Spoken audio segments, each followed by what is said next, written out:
My name is Irina Gutu, an architect by profession, and the current chairperson of the AK Interior Designers chapter, which is one of the 8 chapters of the Architectural Association of Kenya. It is the youngest chapter, and it has been in existence now for a year. This is the second year of existence. I am here to speak with you about interior design, space planning, and optimization. But before we get into that, we need to have some definitions, a few definitions out of the way. What is interior design?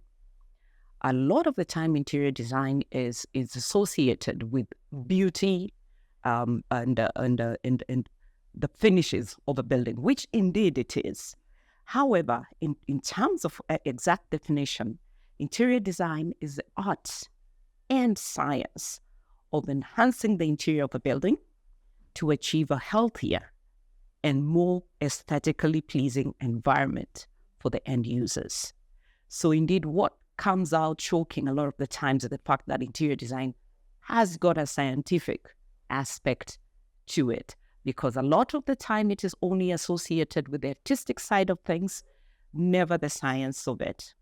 So when we look at the scientific part of, because there's a method to the madness, what are the elements, the 7 elements of interior design?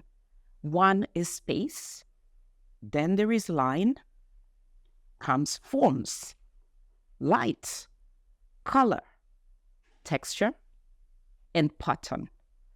These are the 7 elements that keep interior design going, and bringing all these aspects together and keeping them balanced is the key to creating an aesthetically pleasing interior, and ultimately a pleasing space for the end users.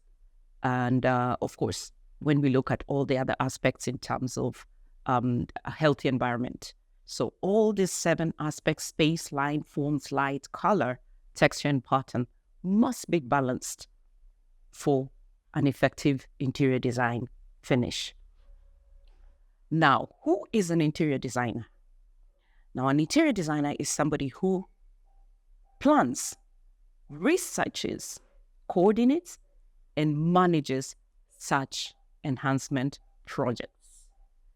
Herein comes the science, because to achieve a good interior design finish, you must plan, you must coordinate, you must do research, and you must manage all the 7 elements that I spoke about earlier. Now, interior design is a multifaceted profession, which includes, but is not limited to, conceptual development, space planning, site inspections, programming research, communicating with the client, which is a very, very important aspect of this process. Construction management, because once you have done your design, you go into the construction phase of the interior design process, and you have to manage it as an interior designer. And then execution of the design is usually the ultimate stage of the interior design process. Now, when it comes to interior design planning, space planning, and optimization, what are we talking about? So ordinarily, once the architect and the construction team, the main construction team, the main contractor, has completed the brick and mortar part of the building, which is the shell, for lack of a better word, we'll use that word loosely, then the interior designer steps in. Now, usually what happens is that the client gives you a list, a brief, actually. I will not call it a list because sometimes it varies. You have this brief that you must satisfy.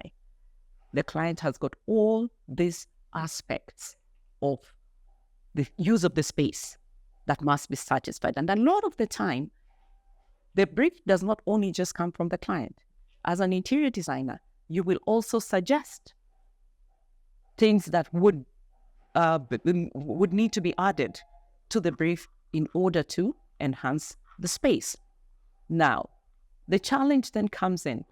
How do you meet the brief in this very limited space.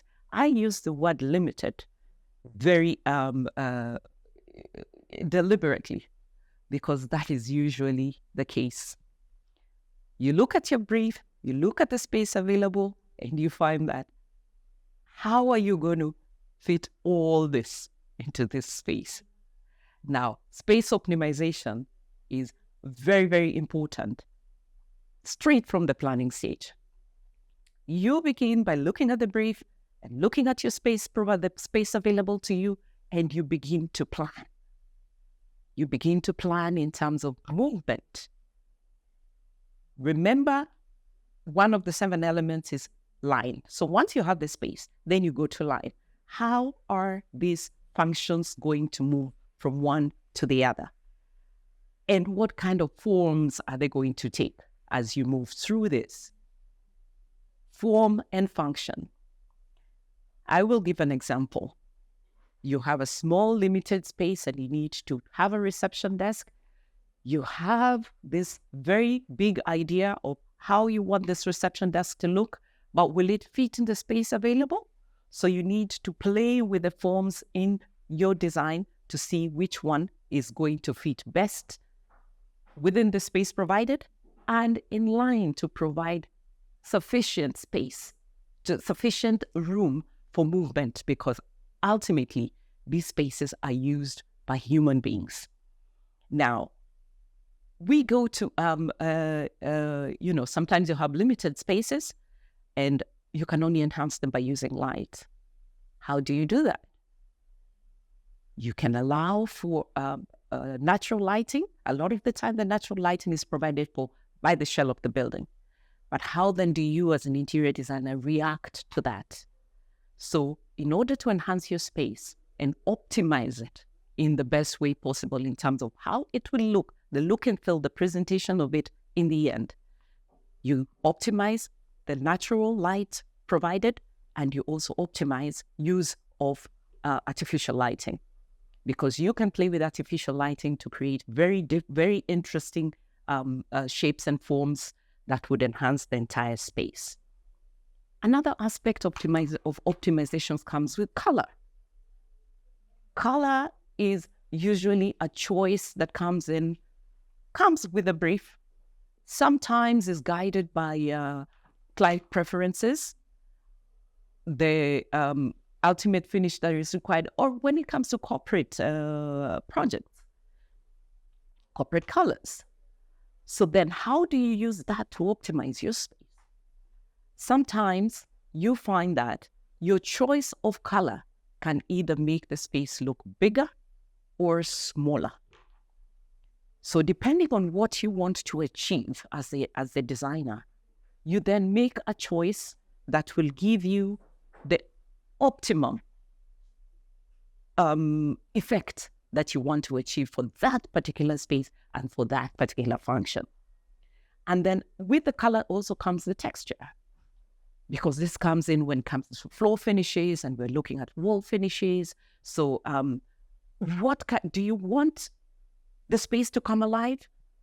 Do you want just by visual connection to be able to feel that this space has got either a rough texture, a smooth texture? What do you want to achieve? So you also optimize that. You optimize the space, because some textures will loom into a space and make it look smaller, and some will enlarge it. The use of brighter colors, the use of white, for instance, white backgrounds can give the space a more, can make a space larger.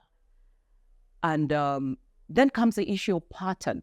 A lot of the time, you find that you want to simulate patterns, depending, of course, on the design element that you want to achieve. However, sometimes just the lines that you, in terms of the pattern, the lines that you choose to employ in the design can make the space either look bigger or smaller. And I will move a little bit away from pattern, then return to it. Then there's also the use of reflections, use of mirrors. You want to optimize a small space. To make it look larger, You will play with light, you will play with reflections, you will play with mirrors, you will put mirrors either opposite each other, and you'll find that with that you can make a space a lot larger, because hardly do we ever find a situation where you want to make a space look smaller. We always want to make a space look larger. So in conclusion, what I will say in terms of optimization, the very important place to begin is by planning and avoiding knee-jerk reactions as the design moves along. You must have your plan very clearly in mind ahead of any implementation of the design, and ultimately the implementation of the design process on the ground, which is the construction part of it. Thank you.